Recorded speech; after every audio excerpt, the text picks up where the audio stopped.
Miss you, girl. I miss her so much. Trinity and Five, y'all are my winners. Since we're in the habit of casting siblings, Trinity's sister gonna be in the next season, right? That girl was so cute.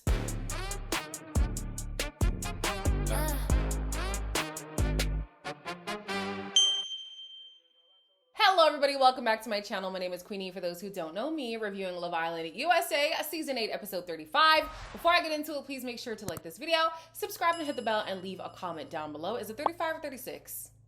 I'm actually not sure, but we are coming on happy terms. Ooh, guys. I was prepared to be annoyed. This is how I was watching the episode. He's just that perfect. Okay, so honestly, it was so beautiful. It felt like a fairy tale. I was prepared. I was like, please don't piss me off. Please don't piss me off. Please don't piss me off. They didn't piss me off. If anybody missed it, the reunion is going to be airing August 31st. So that's going to be interesting. We have a month and a half of post-Villa drama. So I'll be interested to see what's going on. I will try my best to be abreast on the drama. I'm likely going to recap the drama on the reality recap because we got to move on the Queenie channel. We got to go to the next shows. So if you're not subscribed to reality recap, the link is in the bio down below. On to the episode. All the couples are reflecting on their journey so far, and they're talking about being in the top 4. Kayda and Melanie are gassed. They're so excited. They're like, you know what? This must mean that America sees the beauty in our relationship.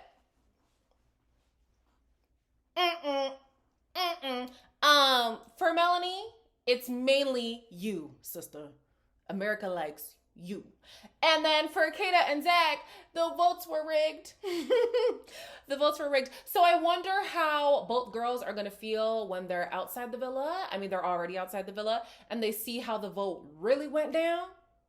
I'm intrigued to see how they're going to feel. But anyways, the next day they get a text that they are going to be going on epic dates. And the first date is with Melanie and Sincere. This is literally the perfect first date. I'm not gonna lie, you're pretty good. Been so resilient through everything that's happened. I don't think I'm too resilient now, though. You are, though. No, that's not. You don't got to worry about that anymore. I really like Melanie and Sincere's date. It had like a little bit of adventure. It had the romantic aspect to it as well. They went to like a floating bar, restaurant, spa situation. Up on the top, they had a little spa session where he massaged her and he was saying, you know, I'm excited to massage you more. I said, I bet you are. I bet you are. They then went downstairs and they made pizzas, which was cute. He made his into a heart. I said, okay. They talk about the dates they're gonna go on the outside since they live 20 minutes apart in Philly. They also talk about how life is in the DR whenever Melanie goes to visit. I would love to see a DR vlog from Melanie. Personally, I love DR. I would love to see it from her perspective. And then Sincere says what he loves the most about Melanie is the fact that she's so happy-go-lucky. Yet you made her cry the most. Ain't that something? Back at the villa, Zach and Bryce talk about their connection and all the things they're excited to do on the outside. Guys, I didn't do a full review for the Friday episode, but I did do a YouTube short. And we were on live yesterday. But I want to draw everybody's attention back to when they were sitting at that table. Sitting at that table. And when Zach was reflecting on his journey, most of it had to do with Bryce. It could be editing, absolutely. But his favorite memory is Bryce this, Bryce that, Bryce that. And then I met Kayda too. That would be insane to me. Kayda and Trinity are talking about going on double dates when they get on the outside. Personally, I don't think I'd want to go on a double date with Zach and Kayda, because they feel like that couple that has those silent arguments and it's clearly a contentious situation, but you try to pretend like it's not happening because you don't want to make it more awkward. They feel like that kind of couple. I don't know if I'm alone, but that's the energy that they give me. Melanie and Sincere return from the date. Melanie says she's so happy to have fallen for somebody while also finding her best friends in the villa. Again, I wonder how she's going to feel after watching the show back. Not to say the girls have been mean to her or anything. Like there was nothing like that. But reflecting on things and seeing how your friends could have looked out for you a bit more, I just wonder.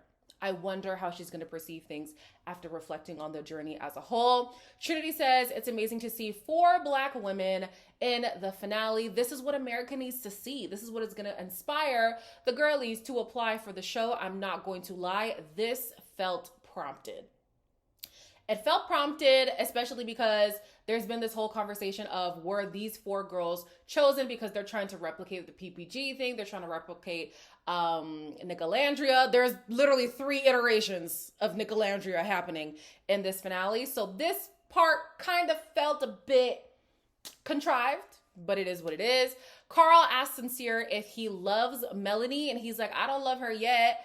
I actually don't remember what he said after that.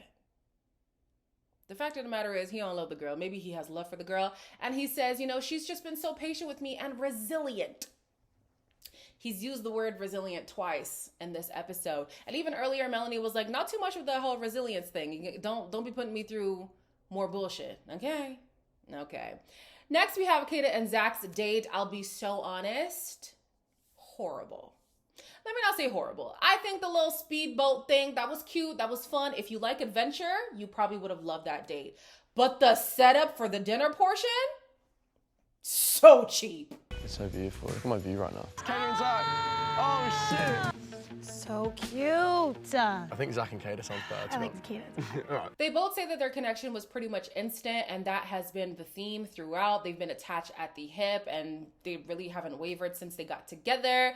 Kata says that this date reminds her of life in New Hampshire, and she's excited to show him around, bring him to the, what did she say? The lake and the jet skis and the whatever. So sure. He says that he wants to take her to England so that she can meet his family. However, that's not going to be for a while because he plans on staying in America for a little bit. I don't know if he plans on staying with his brother or if he plans on going to LA and trying to be an influencer. It should be noted he's one of the lowest followed guys from this season. So I'm curious to see what his plan is. But anyways, he says that he's excited to spend his time on the outside with Kata. He says wherever she is, that's where he's going to be. He says that he is excited to make her his girlfriend one day and say he loves her one day, but right now he's just not there yet. I think this is the thing that gets a lot of people with Zach. Why even say it? I don't know. That's for me. Like, if it's on the tip of your tongue, why even say it? Why keep teasing it? Like, it just feels like, nah. I don't know. There's a new term that I learned. I said it wrong on Freshly Popped, but I'm going to say it right today. Future faking. I don't know if this is fully future faking, but it's like, I don't know. Until you're there, don't tease it, you know? Kata says she's excited to spend life with him. She feels like he'll be there forever. She's basically saying we're going to get married. He laughed. I don't know what that means. Maybe it was a nervous laugh, or maybe, you know, producers are trying to be messy. Either way, when they come back from the date, Kate is excited to tell the girls that the I love you is on the tip of Zach's tongue. And the girls are like, can he just come right out and say it? And that's what I'm saying. Like, stop with teasing. The next date was Anaya and Carl's. Oh my God. Yeah, that date was the winning date. For me, the flower, like the table was draped in flowers. They took the flowers from Zach and Kata's date and they multiplied them by like 100. It was beautiful. The books flying from the, what? Oh, it literally gave fairy tale, which makes sense because that's what everybody's been saying about Carl. They're like, he is so written by a woman, coded, and he definitely gives that. Oh my gosh. Wow. This is literally straight out of a fairy tale. We should open it. Let's see. Let's do it. Oh my gosh, this is so good. There was no time to miss. Very first kiss. You did pounce. Me in the hat is I love it. crazy. The producers created a storybook for Anaya. A storybook. I say, yeah. Production, y'all got favorites. Y'all got favorites because you're putting Zach and Kata on the edge of a cliff, and then you're making a whole storybook for Anaya, making her feel like a princess. Okay, yeah, the book was beautiful. I feel like the book was obviously mainly about once she got with Carl and stuff. Even if they don't work out, I would keep the book. I think that's a really beautiful memento to have from the season. I also love that they left a lot of pages empty, basically just implying that their story is just beginning. I thought that was beautiful. What did they talk about?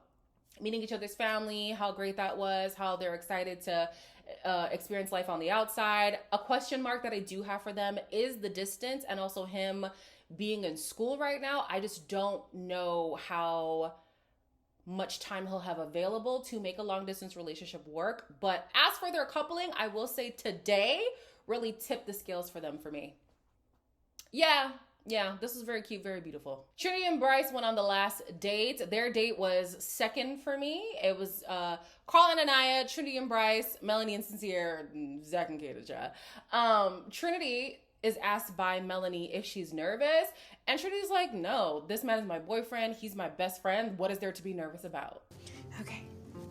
I love you. I love you too. I'm so glad, because I've been feeling it the whole time.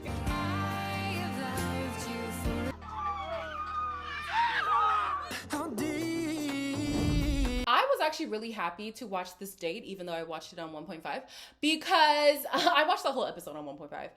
Because as of late, their conversations have been quite surface level. It's been like, I like you, you like me, we like spending time together, can't wait to spend more time on the outside. But this time they actually spoke a little bit about their upbringing and what it meant to them to meet each other's moms and stuff like that. I felt like this gave us more substance than what we've been getting as of late. She says she's excited to bring him to her hometown, but he basically is like, listen, you're gonna be in LA. Whether it's for the business or for this relationship, you're going to be in LA. Trinity, I can confirm you're going to be in LA. She is the highest followed girl right now. I don't think that's going to change. Yeah, he basically says, you know, he wants to show her around and whatnot. But as far as his home is concerned, it is an open door policy. She can stay as long as she wants. I did not expect them to say, I love you, but they did.